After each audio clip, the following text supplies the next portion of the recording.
The glory of humanity is the differentiation, individuality of each person, and the fact that each individual is unique and irreplaceable, which makes each individual precious. I'd like to talk to you this afternoon about two classes of Americans, and it may not be the two classes you think of, but nonetheless, there are two distinct classes in America, and we have to break up. You don't get freedom peacefully. Anyone who is depriving you of freedom isn't deserving of a peaceful approach. We declare our right on this earth to be a man, to be a human being, to be respected as a human being, to be given the rights of a human being by any means necessary. Welcome to the Unrestrained Thoughts Podcast, a Utah-based program that focuses on ideas, politics, culture, and the current events going on in the world around us, whether locally or globally. I'm your host, David Iglesias.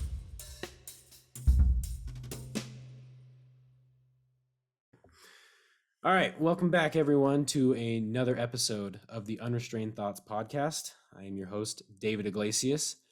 And I am here today with, once again, another fantastic guest. This is Kyle Anzalone from the antiwar.com website, as well as the Libertarian Institute. Am I missing any other places that you are working with?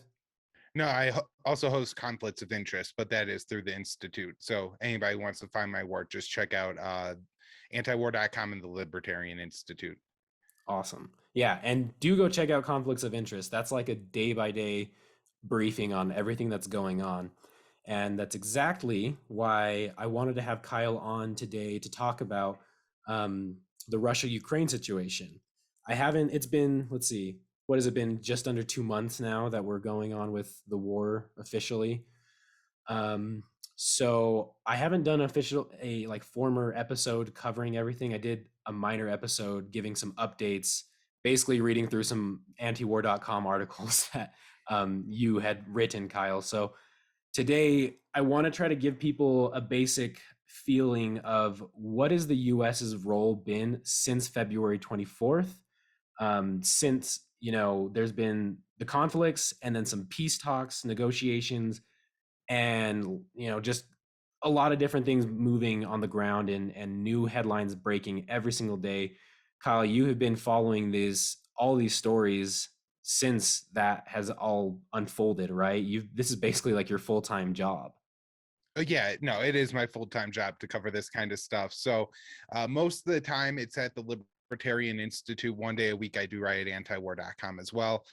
And yeah, but I've been trying my best to cover the war. In some cases, I'm talking about the weapons shipments that the U.S. is sending to Ukraine. Other times, especially during the first initial invasion, myself and Will Porter were doing a lot of, this is what's going on in this city on this day kind of analysis and breakdowns. I've been really watching this very closely. There was one of our articles, in fact, was about Russia seizing the largest nuclear facility in Europe. And I had the live stream up and watched the tanks roll up to the nuclear facility and the exchange break out. And there's some people saying that the reactors are hit and things like that, but me and Will are able to pull up a map and look and figure out where the administrative buildings are versus where the reactors are. And we were able to do a pretty good breakdown of that, and there wasn't any fires or breakout of anything happening at the reactors. There was a fire at an administrative building that was put out. The IAEA, the international UN watchdog that's typically pretty favorable to the U.S. narrative on things, even came out and said, there wasn't any kind of that stuff going on. And so me and Will had the analysis all right from the very beginning, and we do try to do a very good job of just like nailing down the hard news. And this is what we know, what's going on. This is what side A claims. This is what side B claims. But here's the evidence, and so you could draw your own conclusions. But typically there is a direction the evidence points, and we don't want to tell people what to think, but at least give that the most important facts on everything. Yeah, no, and that's one thing I've really appreciated about reading all the articles and pieces you guys put out is it's very clear about, okay, the US and the NATO allies are claiming this, while Russia and their representatives are saying this. These are the reports we see, but there's nothing that's blatantly just saying this is how you should believe the situation. I hadn't thought about talking about this, but since you bring it up, it is interesting. I do remember, there was the major concerns about the nuclear reactor that had been seized. Is there anything new or like ongoing out at the moment that we know of that's changed or significant with that whole situation? No, I know Russia was talking about there possibly being military nuclear activity of some kind that Ukraine was looking into. They haven't turned up any evidence of this. I believe that Russia is still holding one Ukrainian nuclear facility, although they've withdrawn from other areas, particularly if you look at a map of Ukraine, you'll see Kiev kind of in the center along the major river that runs north to south, the nice blue line in the map. You see Kiev right there, Hmm. and to north of that is Chernobyl, which is the site of the famous reactor meltdown. And Russia did take that site at one point, but apparently they've even withdrawn from there. So I don't think there's a lot of major news coming out at this point about the nuclear facilities. It seems to have settled down in those areas. Now, I do think the coming fighting in Ukraine is going to be in the east, not so much in the center or the west of the country, and so that maybe could bring some fighting again into play around that nuclear site. But I don't think at this point there's any reason to think that's going to happen. But who knows how this war is going to develop? There's a lot of moving pieces going on here still. Right, exactly. And it's interesting that you mentioned, because I didn't know that there was reports of them pulling out. And that's funny. It kind of gets into some of the points I wanted to cover. Is it's funny when you see that as soon as they roll in, or there's any belief that they're rolling in, the Western media will flip out and they will blast it all over the media outlets. But when they start to pull out and there's maybe not as much hype as they made it seem like there was, they don't do a very solid job on clearing that up and saying, okay, it looks like this is maybe not something we need to worry about. They just leave it up in the air and just leave all this confusion for people to believe, oh my god, Putin is rolling into all of Ukraine, he's taken over the nuclear reactors, he's destroying civilian structures. Just there's not a lot of clear information coming out. And that was actually a piece that you and I think Dave DeCamp were talking about just last week, was how there was I think it was an NBC article. Caitlin Johnstone wrote about it. She's another anti-war writer, for those who don't know, regarding the misinformation or the poor quality of information coming from the U.S. intelligence community. Can you explain a little bit about that? Yeah, Dave DeCamp wrote up this article for antiwar.com. And if anybody doesn't follow Dave DeCamp on Twitter, at DeCamp Dave, he's fantastic. He does like 3 times the amount of writing that I do. It's incredible. So Dave outlined that the United States government has admitted that they are passing along like low confidence, unconfirmed intelligence and portraying it as fact. And this has been done directly by the president Joe Biden when they talked about moving chemical weapons into Russia, and they're portraying this as information warfare against Russia. Of course, and I think one analyst said they're trying to like get inside Putin's head. Now that's kind of disturbing, right? Like, we're young men. We've played games and try to get inside of like the guy across from you head.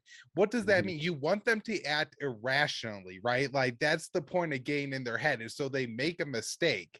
Now, I don't think you actually want Putin to make a mistake here, because we're talking about potential nuclear warfare. I think that you want to have as clear of a relationship as possible with Putin right now, so both sides understand the intentions of the other. Again, we're talking the 2 largest nuclear arsenals on the planet right now. The U.S. is pumping weapons into Ukraine. This is something that Russia has said could potentially make the US a belligerent in the war in, Russian eyes. This is also a discussion that happened in the White House.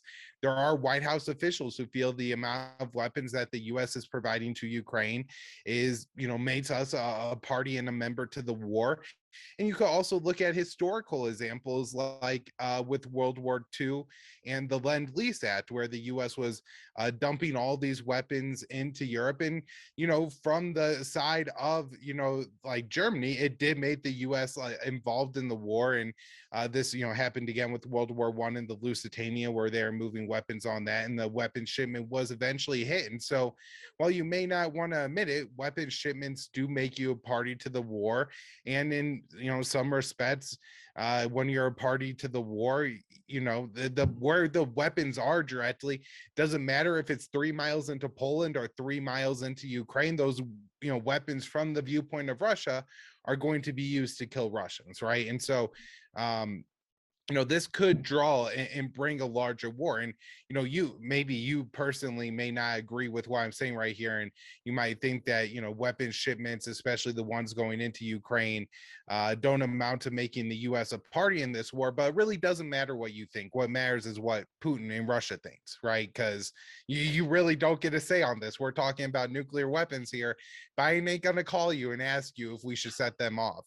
You know what I mean? He's going to react to what Putin's doing, right? And so that's all, I think, very important here, understanding the context of what the US is doing. They're deliberately trying to provoke and manipulate Putin and to get him to see like a different kind of reality or something like that than what's actually going on. They gave reports saying that Putin had like isolated himself and wasn't listening to anybody, and that his subordinates were afraid to bring and tell him the truth. And there's no evidence for that. They were just saying, oh, well, the invasion we think is going poorly. And since Putin isn't doing anything to change his strategy, which is what we think we would do in that case, so that means that we think that Putin's subordinates must not be telling him the war is going well. And that's why he isn't changing his strategy. Like, there's all these assumptions, like any single one of those things could be wrong. That makes their whole thing completely invalidated and stupid. And yet they're telling it to the American people. And what do the American people hear? Oh my God, Putin is irrational. And that increases all the US support for Ukraine. And I'm sure it's, part of the narrative that's driving the increasing number of people in Sweden and Finland to desire joining NATO. Look, Finland has an 800 plus mile long border with Russia. And NATO just announced over the weekend that they want to put enough troops in every single NATO border state to prevent a Russian invasion of that state. So they want to have enough troops in Latvia to prevent Russia from invading, in Lithuania to prevent Russia from invading, in Poland to prevent Russia from invading, right? These are all troops that are essentially stacked up on Russia's border. And now you're going to add Finland and its 800-mile long border with Russia. And all these, Baltic states are pretty close to the northern Russian population centers like St. Petersburg and stuff like that. And Russia is going to view this as a real threat and a real military buildup along its borders, because that's what it is. NATO is going to pretend it's defensive, and they're going to wage a information war not against Russia, because Russia has their own intelligence, they have their own media, they have their own propaganda systems, and their government has their own flaws and problems and all of that. But the White House's information war is not meant for Vladimir Putin. It's meant for me and you to consume. And that's why they're telling us that Putin is moving chemical weapons into place, that Putin is going to China to try to get weapons and more support from China, that Russia is, just massacring people, and Putin is isolated and crazy and won't listen to anybody, and people are afraid to bring him the truth. And they want you to believe that he's this crazy Stalin-esque figure or Hitler-esque figure that just loses his mind all the time, screams at people, assassinates, people who bring him bad news. And so nobody will do it. And you just think he's too damn crazy to deal with. And so just like it's Saddam Hussein or Muammar Gaddafi or Bashar al-Assad or the Houthis or the Palestinians, Hamas, Hezbollah, whoever they want to make the enemy, these people are Kim Jong-un in North Korea, Castro, Maduro in Venezuela. All these people are just so crazy. They're bad to their own people. They're waging aggressive wars, and they're putting lives in danger. And so we have to do something about it. And a lot of it is just simply not true. Now, Russia is waging an aggressive war in Ukraine, but I could oppose that war, but also see the rational calculation that Russia and Putin made to make that decision, based off NATO expansion and everything like that that's happened over the past 30 years. But maybe I lost a little bit of your original No, question there. no, you're good. I mean, I think that's a really good summation, or gives a good feeling of, what the role of the US has been playing. I mean, it's like you said, what came to my mind is, when they put border troops on the border, let's say, like with Finland and Poland, it was Sweden, sorry. This is Finland and Sweden, right? Those are the new Those ones would be those are the states that that want a to. US official just told the Times of London that they expect Finland to make a bid for membership in mid-June, Right. and then Sweden to follow soon after. And the NATO Secretary General Jens Stoltenberg has said that all 30 members are on board, and has hinted that the alliance could speed up the entrance process to allow, these countries to join in a short period of time. Right. The only reservation that's been expressed among that I picked up from the Finnish government was that they were concerned that they would make a bid for NATO, then it would take years to join, and in the meantime, Russia would make a whole bunch of threats and everything like that. So, Gotcha.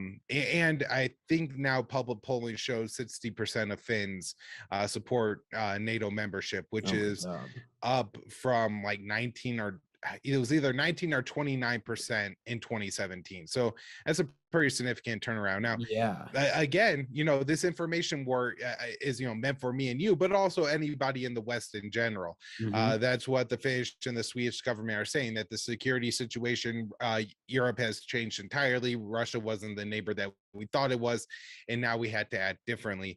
Although I think Russia has been very clear about its intentions from like 2007 on. Like, this really shouldn't have come as a surprise to anyone.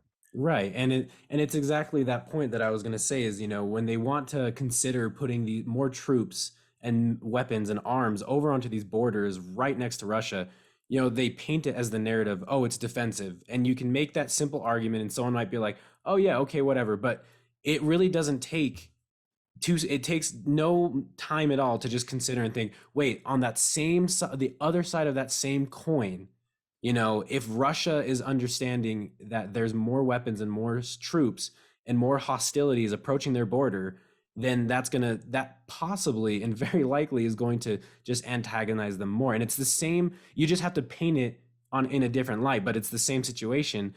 And in reality, it's like you said, we've come out of we just finished Afghanistan. Like, who'd have thought that we would have finished Afghanistan after 20 years and then immediately rolled into potentially World War III? But the problem is, we spent 20 years fighting in the Middle East where, a lot of our foes may not be the nuclear powerhouse that Russia is.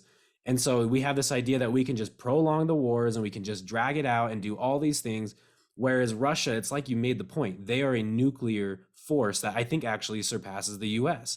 And so it's, whether or not Putin is insane or crazy, you got to approach it completely different in a way that's going to lead to every possible avoidance of a nuclear war. And it does not seem, in my opinion, with, as again, the US just admitted that they're putting out low quality, if not false information. And we saw that from the very beginning. That was my concern was, we saw these stories of Snake Island, the ghosts of Kiev, and all these stories that just turned out to be complete, lies or completely twisted, and the media was just pushing it out as if like, oh my God, look at all the heroism going on in Ukraine. If we don't save them, we're the bad guys. Now, one thing I wanted to cover, well, actually, no, there was another article talking about the NATO stuff. There was a piece that, I think it was the Institute put out talking about how there's actually members of NATO that would prefer to prolong the war and see more Ukrainians fight and die than have a quote unquote peace deal come too soon. Is that accurate? Yeah. So this is something that myself and Will Porter wrote up pretty recently for the Libertarian Institute. And we found this in a Washington Post article, the new section. They just, they report it and they say the sentence is something along the lines of, and this leads to the, uncomfortable fact that for some NATO members, Ukrainians continuing fighting and dying is preferable for a peace that comes too soon or at too high a cost to Kiev. God. And so, yeah, I mean, it's a striking omission. However, it's kind of what I've felt like this whole time, really since November. I've been very concerned that the U.S., saw Plan B as really Plan A, right? That they don't have to negotiate with Russia because they would be able to fight and bleed Russia to the last Ukrainian. And so, yeah, Russia will eventually win the war in Ukraine, no doubt about it. Some people are saying that, Putin is starting to lose and he's going to have to resort to nuclear weapons. I really don't think that we're even in that level of dangerous territory in the conflict of Ukraine. I don't think Putin would have to go to nukes. As the Defense Intelligence Agency, the DIA, this is the U.S. government that I'm talking here, talked to Will Arkin in Newsweek. And so you could go read this in Newsweek. And they say that straight up that Russia really hasn't deployed the bombers. They're not carpet bombing cities. They're waging a more or less limited campaign here. Now, look, I'm not saying that civilians aren't dying, that atrocities aren't being committed. And hell, look, if you're in a situation where you've invaded this country, right? And so the Ukrainian forces are firing their artillery and hitting civilians, the deaths are still on you because they wouldn't be in that firefight if you weren't coming in and invading their towns, and they have every right to defend themselves. And so that is a part of all of this, but at the same time,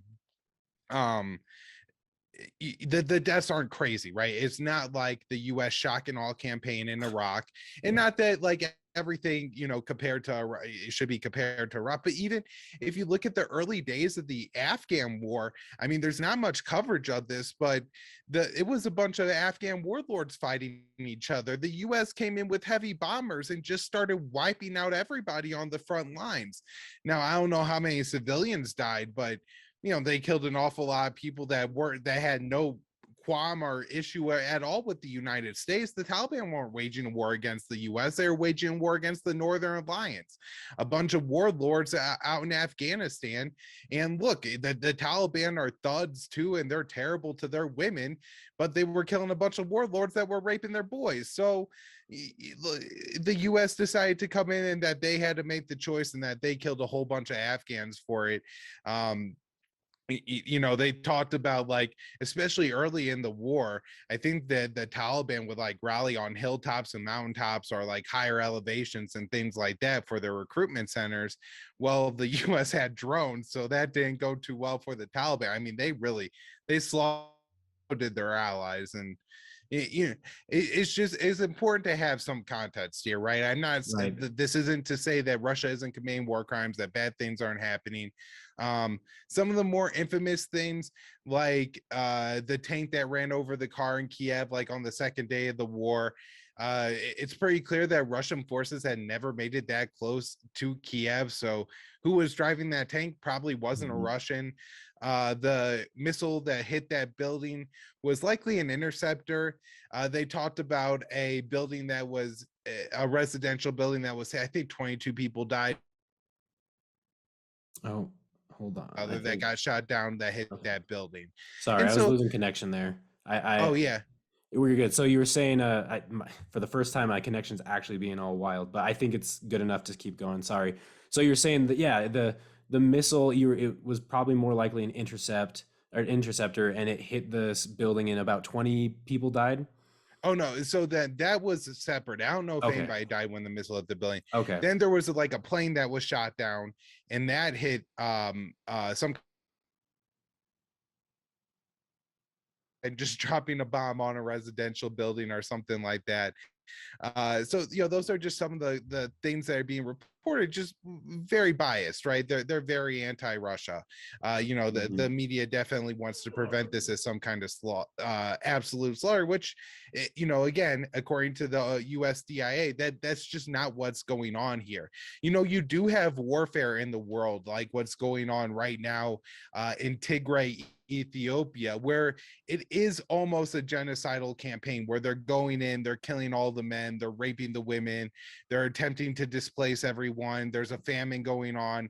And so, look, when you drive people from their villages when there's a famine, that's a death sentence. You're going to kill all the children. Anyone under 5 is going to drop dead. And if they happen to get the food they need to survive the immediate malnutrition, the body has very serious consequences if you don't eat what you need to as a child, right?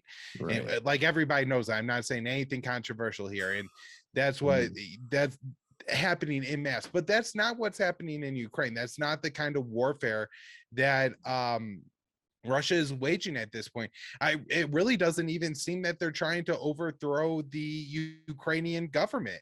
They haven't tried to target Zelensky with strikes or things like that. The guy's been out walking around cities and so taking photo ops. Right. They say the goal is regime change. I don't know if that's the case. It seems like Russia isn't, like the U.S. in most of the wars it's waged. It isn't trying to just take out civilians. Now, during shock and awe, at the initial Bush invasion of Iraq, they really didn't care. They killed a lot of civilians. It just, it flattened everything, right? That was a carpet bombing campaign.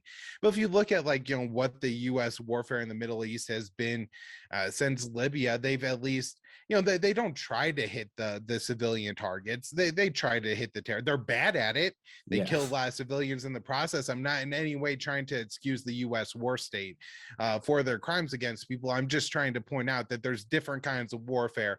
And Russia, what the U.S. has tried to do for the past 10 years in Iraq, they're not trying to flatten cities and kill everyone.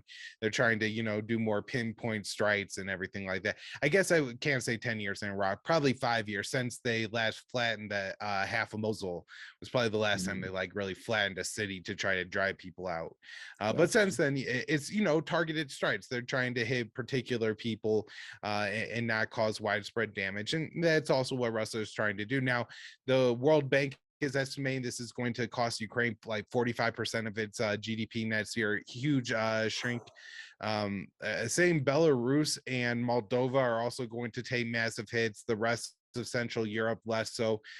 They were saying Russia's going to take 11% hit, but I'm a little bit skeptical of that based on how the ruble is doing, and they've been a little bit doom and gloom on the Russian economy, and it hasn't played out so far. So may remain skeptical of that. But the Ukrainian financial ministry is saying that 270 billion in damage has been done so far. The World Bank says the war goes on, it's going to be 600 billion by the end of the year. These are massive consequences for the Ukrainian economy.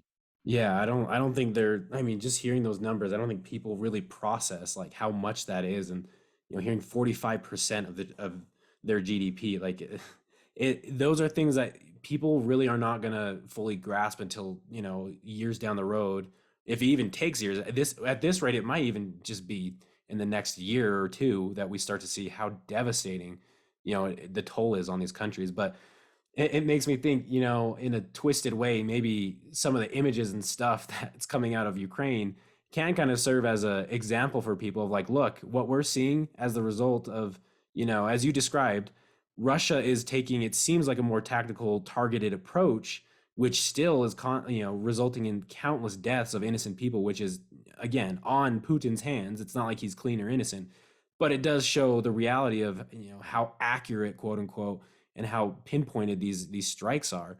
One thing, I've been wondering because I hear constantly the talk of, oh, now Russia controls this city, or they've taken over this part of Ukraine.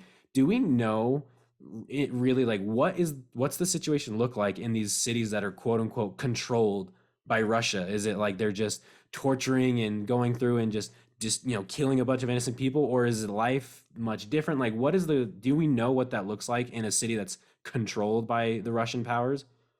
Yeah, so I guess there is like a few different things happening here, right? Like you have the Donbass of Ukraine, which has been independent from Kiev and more or less. Moscow calls them independent republics and things like that, but they're really not. They pretty much just go along with what Moscow wants and are heavily supported, both militarily and financially. The people there are granted Russian passports to travel abroad. They receive Russian welfare payments, things like that. So like, there's some cities that have been controlled that are Ukrainian that have been controlled by Russia for 8 years now. And, the people there, I think, are happy to be under Russian control versus being under control of the Ukrainian government. That's why these people remain separatists and add civil war with the Ukrainian government rather than, just asking to rejoin Ukraine, right? It's because they have that preference. And I could get into that a little bit more later if you want, but then you have other places like Mariupol and some other eastern cities where there's been reported widespread destruction. It's unclear exactly how many people are dying. I think the government official from Ukraine said 10,000 civilians died in Mariupol. Maybe, but that seems very high. I think the UN total civilian death toll for the entire war includes is up over 1,000, 1,100 now, 1,100. So 1,100, right? Yeah. But that is like, I think more on the confirmed end, right? They're not estimating that, oh, we think this many civilians were in this building on this day. They're saying, we pulled this many civilian bodies out of this building or something like that. Now, there could be some questions as to who's a civilian or not. And look, the Ukrainian government has talked about how they're having all their civilians build IEDs, throwing Molotov cocktails at tanks. And so when you throw a Molotov cocktail on a tank that comes down your street, well, in one way, like, hell yeah, I think you're a civilian. Like, if you're throwing a Molotov cocktail from your own front yard, like, that doesn't mean that people just get to gun you down. If someone's pulling up a tank from an invading force. At the same time, it is, it does portray a different situation that is the case where the Russians are only shooting at people who are shooting back at them versus if they're just indiscriminately mowing down civilians and things like that. There's been a couple reports of particular war crimes in Mariupol. The destruction of the Donetsk theater is one of the most significant. The Russians say that this was a false flag perpetrated by the Azov battalion, this group of ethno-nationalist neo-Nazis that are hundreds are so strong that are sorry about my dog whining a little bit, but anyways, yeah, so the Azov battalion is a part of the Ukrainian National Guard. They're neo-Nazis. Me and Will Porter wrote up a story about them. They posted a video on Twitter of themselves dipping bullets in pig lard and to shoot at what they called Muslim lords. Like, these are terrible, violent, racist kind of people. There were, in 2014, there was the case where people, Azov battalion or C-14 types in Ukraine, burned alive 40 to I think 80 maybe protesters who were occupying. So imagine, like, you have a bunch of Black Lives Matter people in the US, they go and occupy a courthouse, and a bunch of white supremacists come up and they set the prevent people from leaving. That's the situation that you had in Odessa in 2014. That's the kind of serious ethnic violence that you do have occurring in Ukraine. And so Russia says it was them that set off this bomb. I think they claim that 1,000 or maybe or so people might have died there. I have no idea. They had like it painted on the outside like children are here and things like that. So look, it's possible that Russia bombed it just to be cruel. It's possible that Russia bombed it in a mistake, either because of incompetence or failed weapons. You know what I mean? That it hit the thing that it wasn't supposed to hit. These kind of things do happen. But it's a question mark. And honestly, when you look at like where it occurred and how it occurred, it does seem to be again like just a little out of character for the kind of war that Russia is trying to wage here. And so there's still some skepticism there. And then there was a maternity hospital that was hit. Now, I don't think it was currently operating as a maternity hospital. There's reports maybe of one woman that was killed. There's the picture of a Ukrainian blogger who was like pregnant, who was there at the building, who looks like, she was at the site of a strike happening.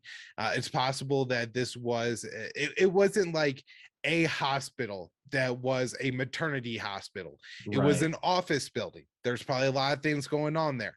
Whether or not Russia, knew that there were pregnant women in there, and maybe they thought, well, we're going to take a shot at the Azov leadership because they're in the building anyways, or they didn't know and they hit it and ended up killing a woman. I do think that Russia was behind that attack. And then there's another one, a bombing of a mosque in the city, and that is a potential false flag as well. I feel less confident that Russia was behind that one just by the evidence presented.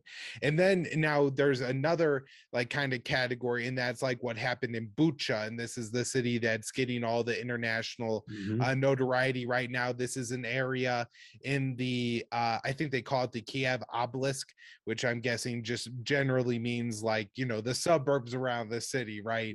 This is the capital of Kiev. Like Washington DC goes pretty far out into like Fairfax County, Virginia now. I think my guess is that that's kind of the situation here in Kiev, where we're, for people from Kiev, they're probably not from Kiev, but people who aren't from Kiev, they might, I mean, that's the general area that they're in.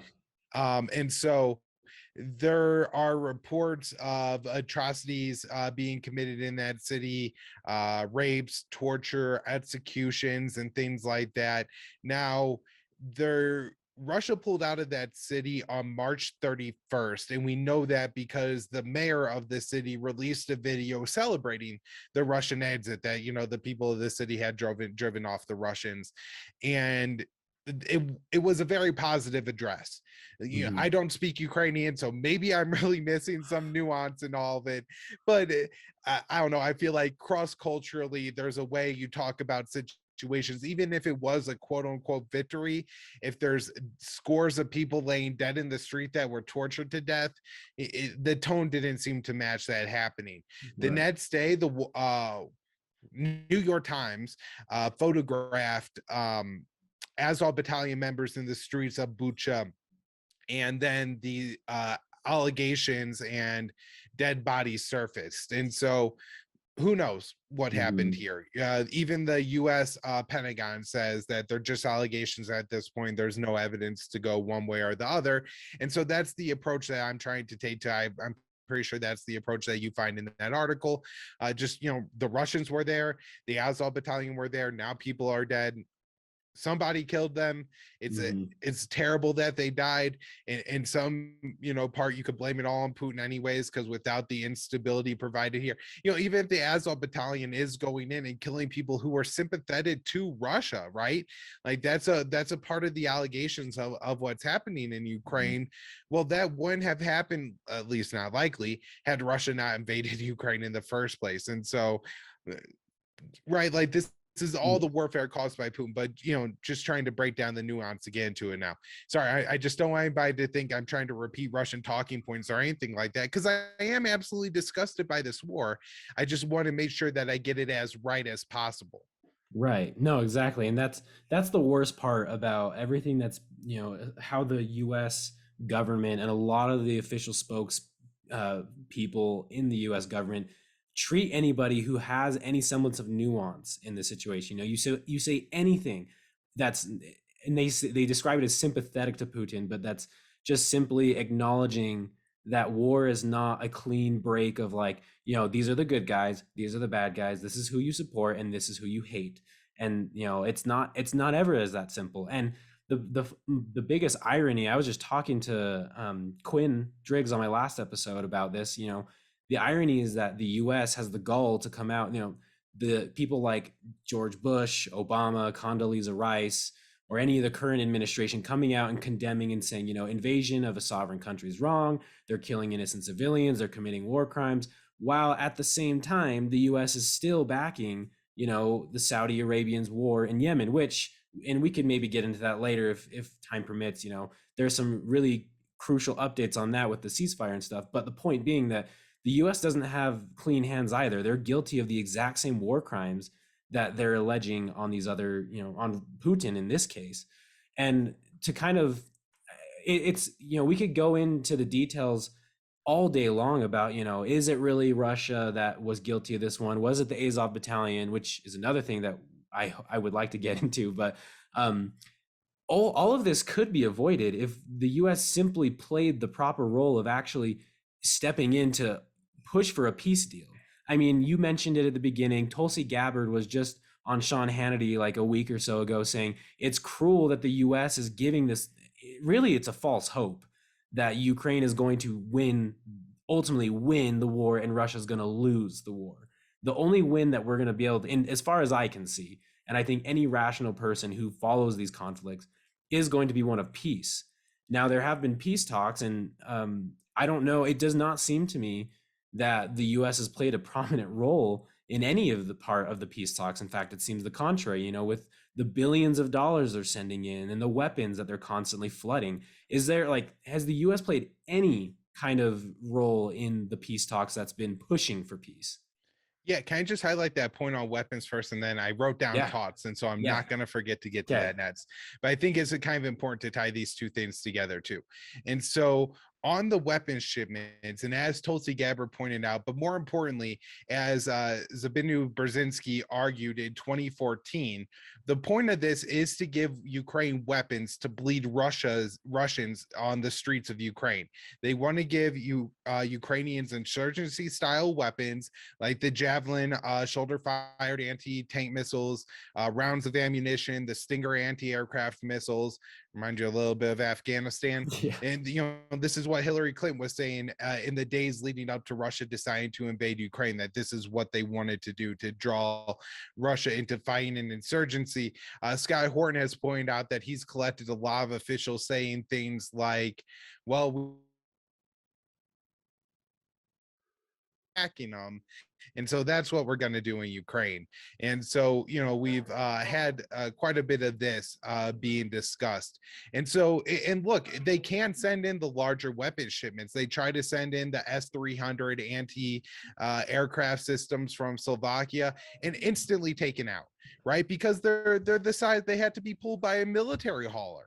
Right, they're easy targets. Even if they move the MiG-29s into Ukraine, the Pentagon said that there was low upside to that the Russians would destroy them immediately the second that they enter Ukrainian airspace. They're Russian targets, and if they ever land, they ain't gonna take back off again. Right, that this is the situation that the Ukraine. That we can get in smaller arms and things like that, but it's not enough to actually, change the dynamics of the war, that Russia could still win. And if anything, that the Russians are only going to escalate because of this, right? They're not going to bat down and concede, because Ukraine is an existential issue for Russia. This is what Russia has made clear all along. And whether or not Putin is right or wrong about that, that is what he believes, and that is what the Russians believe. That's what the Russian government, the Kremlin, is going to carry out, is that a policy that bats that Ukraine is an existential security issue for Russia. Look, the Ukrainian border is not that far from the Russian capital city. It's, there's not mountains in between Kiev and Moscow or anything like that. And so, it's a security concern for them. And look what the U.S. has done as it's advanced NATO eastward. They've moved more and more weapons into these countries, provided more and more training. And as Ted Galen Carpenter wrote for, I believe, Cato, right at the end of September, the U.S. was treating Ukraine as a de facto NATO member, NATO state. They were, providing all the training they would to Ukraine. They were saying we're going to defend Ukraine's territorial integrity, which they actually had no plan to doing, and that they were going to provide Ukraine with weapons, and it was going to start off here, but long run, I think they were providing bigger weapons, and Ukraine was developing some of its own domestically produced missiles, Neptune missiles with like a 600-mile range. I'm pretty sure we'll put Moscow within range, and also anti-ship missiles. And so there is a lot going on. on the weapon sales. But I guess the important thing is what you point out, that this isn't about changing the entire war or helping the Ukrainians win or anything like that. It's about hurting Russia and Ukraine, and that's the whole plan here. And a lot of me suspects that always has been. There's a RAND report from 2019 that describes how the U.S. could continue to weaken NATO, or Russia, excuse me, and they follow that exact plan to the T, including what they have done in Ukraine. Now, on the talks part, yeah, the US has done nothing to facilitate talks whatsoever, and in fact they've only pushed the two neutral kind of mediating countries to be more in line with the US side. Turkey and Israel have both been the two countries that have kind of unique relationships here. Turkey is a NATO member state, but at the same time hates what the US is doing in Syria. They view the Syrian Kurds that the US has provided billions of arms to as terrorists. They hate them like Americans hate Al Qaeda, right? That's the situation for Turkey.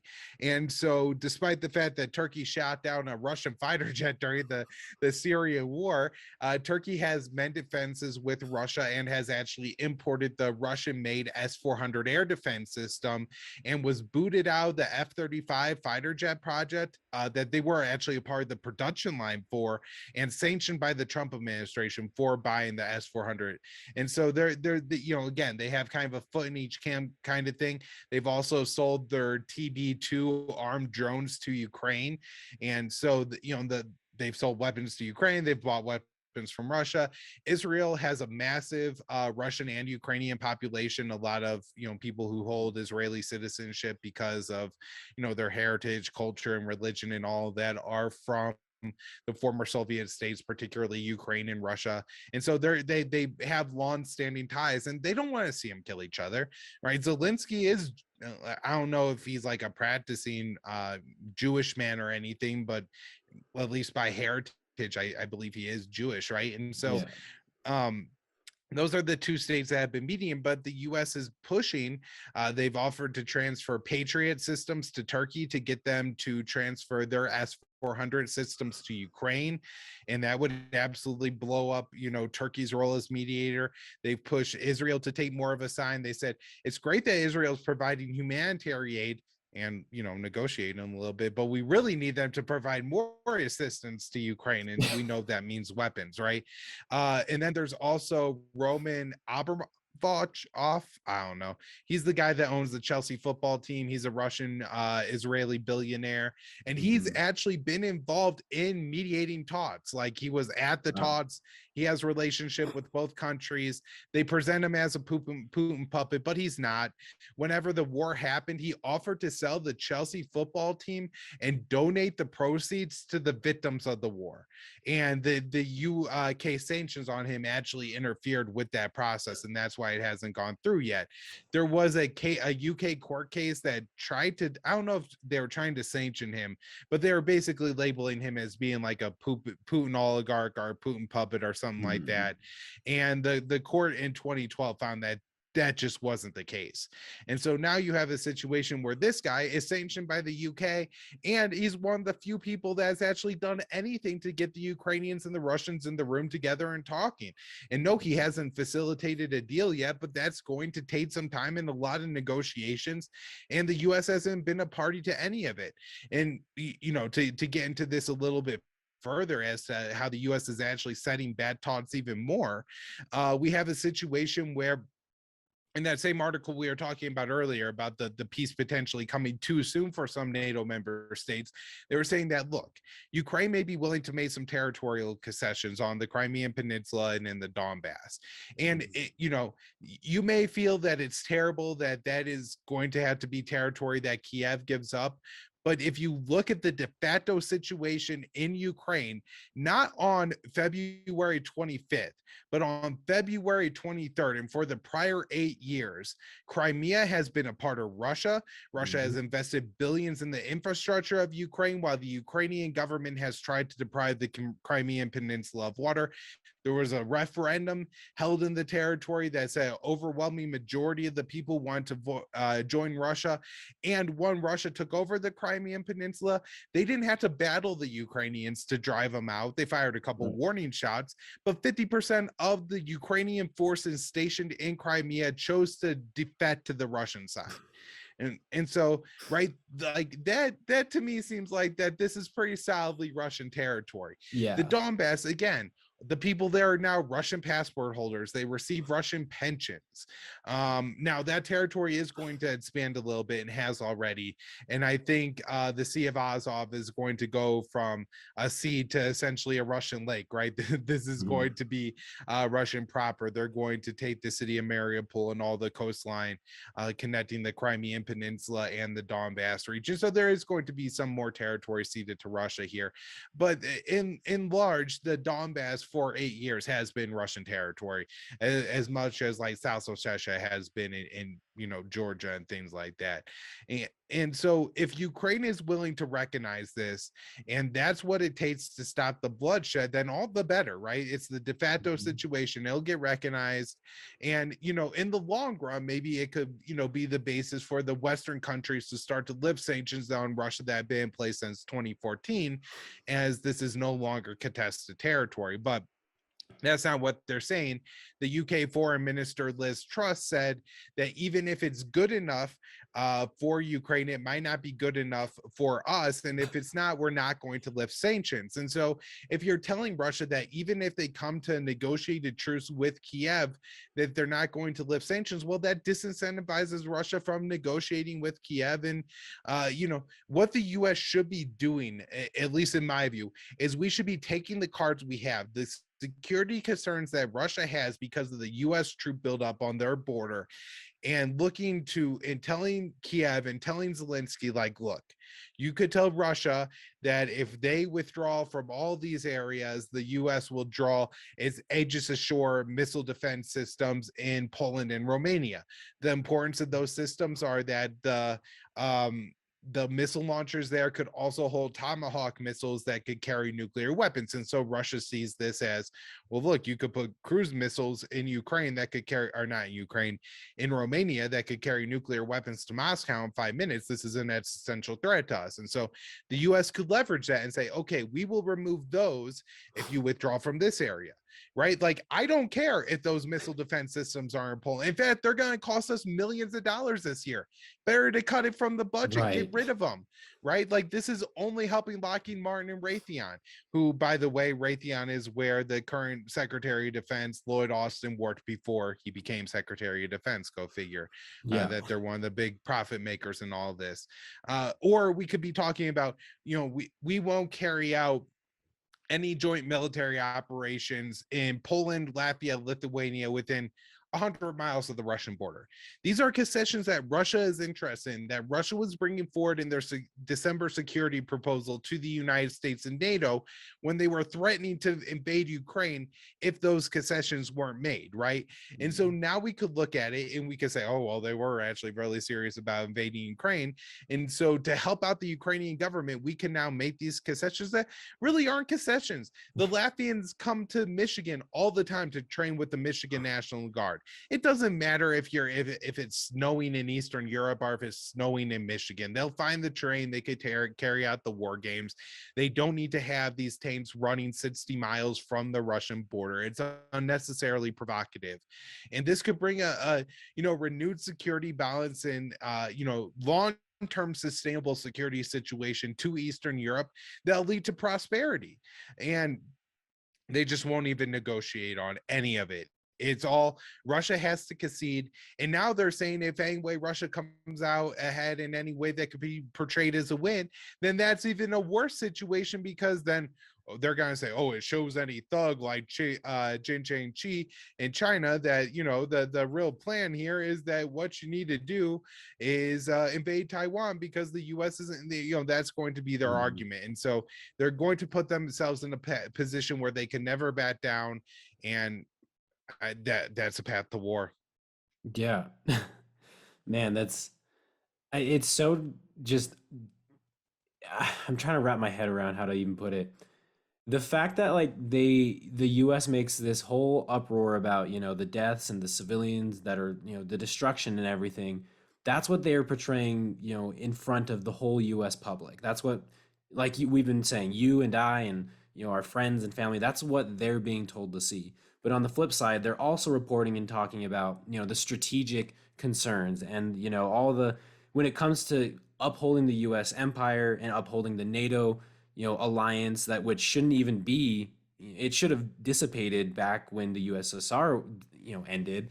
But all these other conflicts, they openly will say like, yeah, we don't care if Russia, makes the deal or whatever. We're still, for other purposes that have nothing to do with Ukraine, we're going to uphold and move forward with sanctions, with military, tactical procedures. And it really, for anyone who pays attention, it should just scream of red flags saying, what is the real goal of the US over here? What's the real, I mean, because, we haven't gone into the history, and I haven't on my show before with my listeners. I just tell them to go listen to Scott's 2 hour lecture on the whole Ukraine Russia history, but it's essentially the US's fault. It's essentially, what they've been pushing for with the expansion of NATO and continually wanting to remain the single power in the world, and then, constantly making sure that Russia feels like, or people see Russia as the potential for the next Hitler, and so we always have to keep them in control. And then, as you pointed out, the arms manufacturers. I mean, they have a huge role in this, in being able to sustain the war, keep it going, sell weapons to the warring sides, and then they're also, as far as I am aware, they're also involved in some of the think tanks and the pieces that are written up and published as far as, what are the strategic plans moving forward. They're involved in a lot of the U.S. policymaking, which, is it's blatantly just not in the U.S.'s interest of safety and moving forward. So it looks like we're coming up close to an hour. We don't have to come to a hard stop, but I did want to cover a little bit, since we mentioned some of the Azov battalion and some of the neo-Nazi influences that are going on in Ukraine. This is kind of a hard turn from a lot of what we've been talking about, but I want people to understand this so clearly, because it sounds like I'm crazy when I try to tell people like, hey, that some of the points Putin made of denazification, it's not that he's just making this up. He's not just simply stealing the left wing's talking points of Nazis running amok. Like, this is real in the history of Ukraine. What's the significance? Is there a prominent presence of neo-Nazis and those, like, the white supremacists in the Ukrainian military and political sphere? Is that really something that people should be paying attention to? Yeah, so a little bit, right? Because this is a situation where it's not anywhere near the majority, or even probably 1% total of like the Ukrainians taking up arms that have any kind of violent ethno-nationalist tendencies. That being said, there are some of these groups that do exist, and it doesn't take a lot of them, to be quite honest. If you look at what's happened in other areas of the world, like Syria, whenever you pump weapons into a region, the most foreign fighters, but particularly those who are ideological extremists, are the most radical, the most violent, and in the vacuum of power, they're the ones that gain the most influence. And so they become real issues in these countries. And so when Volodymyr Zelensky, the Ukrainian president, first took power in 2019, he was trying to implement a peace agreement with Russia. And to do that, he needed these Azov battalion militants to stop fighting against Russian, or the Donbass forces, the Russian-backed forces in the Donbass region. And what did they do? They told him to go to hell. Like, you could actually see the video, and Zelensky's going, I'm 41 years old. I'm the president. I'm not a loser. Anybody who has to say their age and I'm not a loser, I got bad news for you, buddy. But it's not the position of strength, right? It doesn't sound like that at all. Sorry, my dog is being extremely obnoxious today. So anyways, we have the Azov battalion, right, actually being a real problem here and everything in Ukraine, particularly in the city of Mariupol along the Donbass. But again, they were photographed in the Bucha region just like a couple days after the Russian forces withdrew, and then you had the evidence of war crimes and all of that. So, this is all really, really concerning here that the Azov battalion forces are there. Now, again, it's kind of like the U.S. war on terror, right? Where there are terrorists in Syria, but that's kind of a fig leaf for why the US is there. I really don't think that Putin's top concern is just eliminating the neo-Nazis. Right. Although, that being said, there are some there, and he probably would enjoy killing them. Just like, the US would like to kill the Al-Qaeda guys in Syria, but at the end of the day, the real goal is to overthrow us out. Not that Russia wants to overthrow the Ukrainian government, just that, they have different geopolitical goals. But I'm sure it sells well with the, local population and everything like that. So I guess one of the things that helped me to understand like the war on terror and everything so well was Ron Paul's "What If" speech, where he talks about what if China was occupying the US, what would Americans do, and everything like that. And the point of that speech wasn't to say that, this is a justification for what Osama bin Laden did on 9/11. No, he's trying to explain what happened and why, how people react, what the like fundamental human nature is. And if you occupy foreign lands and kill hundreds of thousands of people, including children, you're going to, provoke a violent, pushback to you. And so, look at it the same way, like a what if speech on the Ukraine situation would be, what if after the end of the Cold War, rather than the Soviet Union breaking apart, NATO fell apart and the Warsaw Pact expanded and the Soviet Union expanded, right? And so now France, the UK, and Spain are all full-on members of the Warsaw Pact. Mexico and Canada are prospective members. There's, violent revolutions going on in Texas and California, backed by Russian forces. And what do you think the Americans would do in that case? They would go absolutely ballistic. They would invade Mexico, right? And that's not, again, not to justify what Putin is doing. I would be opposed to the American war in that case. But at the same time, it is kind of like, well, I do understand it a little bit better than what Russia, the Soviets would have done in that scenario, right? This unnecessary buildup and leading to more war.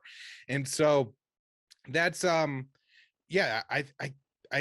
think that's most of the point I wanted to make. And then just to kind of seal that off too with, imagine it the other way around, where the US was trying to take Mexico City or something like that. Even if the Soviets were the dominant military alliance on the entire planet, I'm pretty sure the Americans would make their forces known in their way known in Mexico City. It's just too close. The Soviets could continue to ship weapons, from Siberia down to Mexico's Pacific coast and try to flood in weapons and everything like that. But let me tell you something, it's going to be a hell of a lot cheaper and easier. And the American people are going to be a hell of a lot more interested in fighting that war than the Russian people are fighting against the Americans in Mexico and things like that. And don't tell me that if Soviet troops had like invaded Mexico and were stationed on the Mexican border and putting their, missiles, cruise missiles there that could carry nuclear weapons to Washington, D.C., the Americans would not be dropping nuclear bombs. I mean, those things would be going off a long time ago if the shoe was on the other foot here. Now, I don't know, maybe things would be a little bit different in a country that wasn't, the world superpower or things like that. But overall point being that, imagine what if that the past 20 years, particularly have gone the other way with NATO expansion, how Americans preyed on this Russia after the fall of the Soviet Union, the communist leadership in that country. The standard of living went down. I'm a libertarian, right? The idea that the standard of living went down after the fall of communism in Russia is just one of those facts that screws with my head every day, right? Like, how could the people be worse off once prices came back? And that's because the Americans helped, people loot the entire country and steal everything, right? And I guess now all stolen, but just corrupt people got their hands on all the means of productions and were able to do what they wanted with it. And so this is what's happened over the past 30 years. And I would have I would imagine be a very, very tough message in the anti-war market to be like, guys, we really don't need to go to war in Mexico right now. I know you think it's a good idea, but our boys are going to be coming back in body bags, and this is going to be absolutely, they'd be calling me a traitor. Yeah. Right? I'd be probably arrested on the streets for protesting in that situation. And so, yeah, that's now what we're seeing in Russia. But again, and this isn't like a big justification and say, oh, Putin's doing the right thing because the Americans would do it in the opposite situation. It's just saying that this is a predictable policy of what happens when you encroach on another country's key core security issues.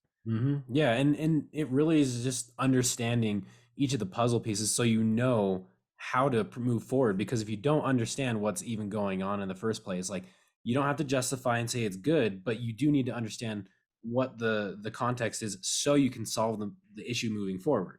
And that's why it's so infuriating, I think, for all of us in the anti-war movement, where it's like we've seen and we've been watching the puzzle pieces coming together of like, hey, maybe this NATO expansion, maybe that's a bad idea. These missiles and all these arms and troops moving closer to Russia, that might be a bad idea. And then so now we can see like, okay, well, Russia's clearly laid out what we need to do to de-escalate, and the US just continues to do the literal opposite.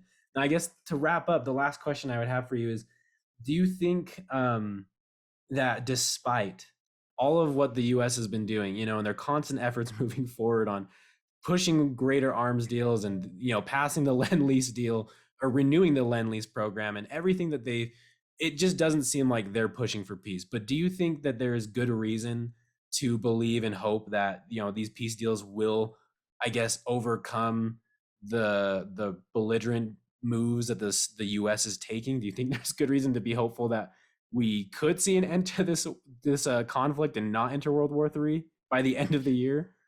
So yeah, so I guess I think those are almost two different questions, actually. Okay. So as far as ending the war in Ukraine, I do think that that's possible. In maybe not in a shake hands and everybody's good sense, but like in a Korean War kind of sense, right? Where there's at least like an armistice, a new line of control, and somewhat established borders. My guess is that Russia, I think, has pretty limited interest in Ukraine and seizing territory. I think they really want the extended Donbass region and Crimea, and maybe Odessa and the Black Sea coast.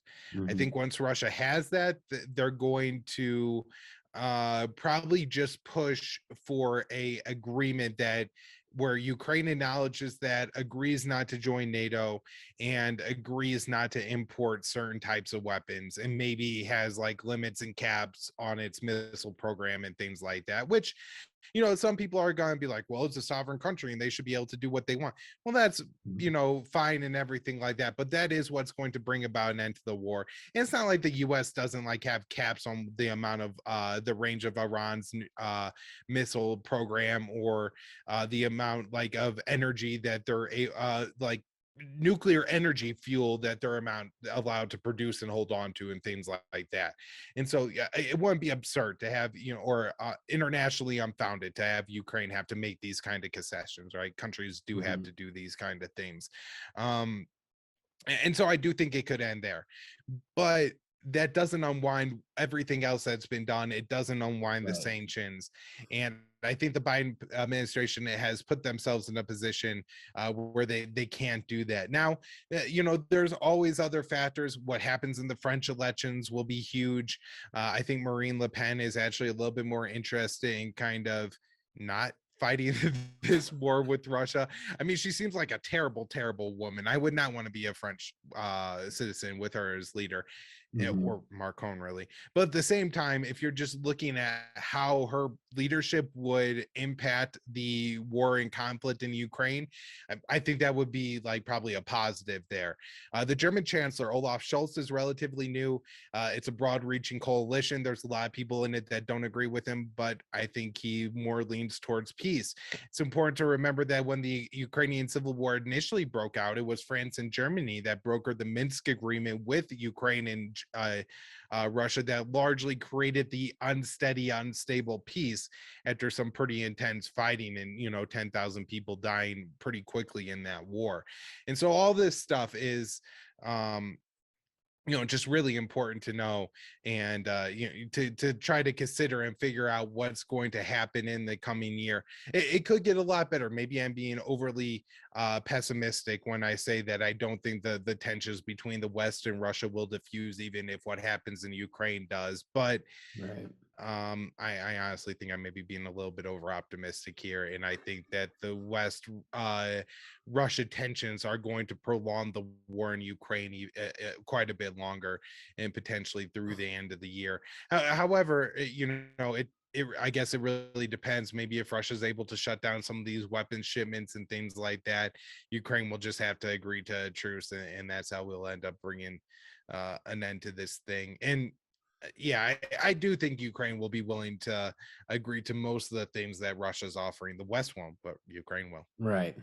Yeah. And so, well, I guess hopefully moving forward, people will keep these kind of escalations and everything that's happened in mind when they decide to go participate in whatever, elections for their US senators and representatives or the president. Just consider who we're putting in power. Like, is it somebody that has a history of supporting all of these, aggressive actions, or are we going to push for someone that's like, whether it's the Rand Paul on the right or Tulsi Gabbard on the left, just someone who's aware of, the importance of keeping peace with nuclear powers. But anyway, Kyle, thank you so much for your time, man. I really appreciate you coming on for an hour and, helping my listeners get a basic rundown of, what's the situation looked like for the last 2 months. Where can people go to find your work? You mentioned at the beginning, but let's repeat it again, and any other plugs that they can find you and get this important like day-to-day update on everything that's going on. Yeah, so I work, I'm the opinion editor at antiwar.com. So if you want to check out the viewpoints there, that's me. I do write for antiwar.com 1 day a week. I'm the news editor at the Libertarian Institute, so I write there every day, and I put out the Conflicts of Interest podcast.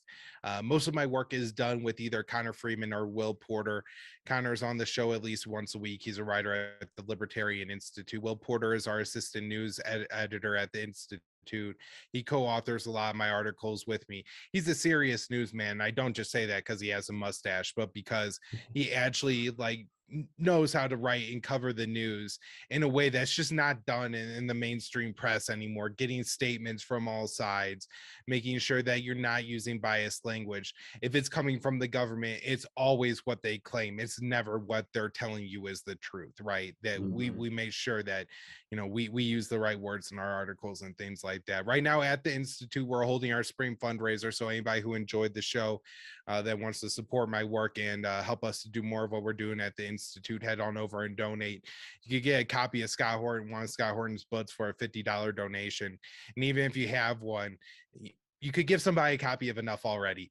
There needs to be more of those in the world. So go ahead, donate. There's matching funds right now starting today. So if you go donate like $100 today, it instantly becomes $200 that we're getting for the Institute. So that kind of stuff is really huge for us. And yeah, thank you so much. And again, apologies that my dog had a few comments here. That's all good. Do you want to plug any of your social media? On Twitter, I'm at the show is at con_interest. I'm at Kyle Anzalone_. I'm on the show's on Facebook, but I hate Facebook so much. They never show anything to anyone. I put out articles that have more retweets on Twitter than I get Facebook impressions. Oh so my gosh. It's a complete mystery to me how to get anybody to pay attention to anything on Facebook. But on Twitter, you could definitely find me at Kyle Anzalone_. Awesome. Great. Well, Kyle, thank you so much, and keep up the important work. Seriously, you, Dave DeCamp, and the other guys over there, seriously, the reason that I've even been able to get somewhat of an honest perspective of what's going on, because anywhere else you go, it's the same BS. So I'm hoping that everyone who watches this show and follows the work that I've been trying to expose them to goes and starts regularly listening to you guys, because that's where it matters. That's where we're going to actually, hopefully be able to change people's perspectives and get out of these sorts of situations. So thank you everyone who made it to this point and actually, committed. Hopefully that you can go back and re-listen to anything maybe that didn't make sense, and more importantly, just keep following Kyle. So until next time, have a wonderful evening and take care.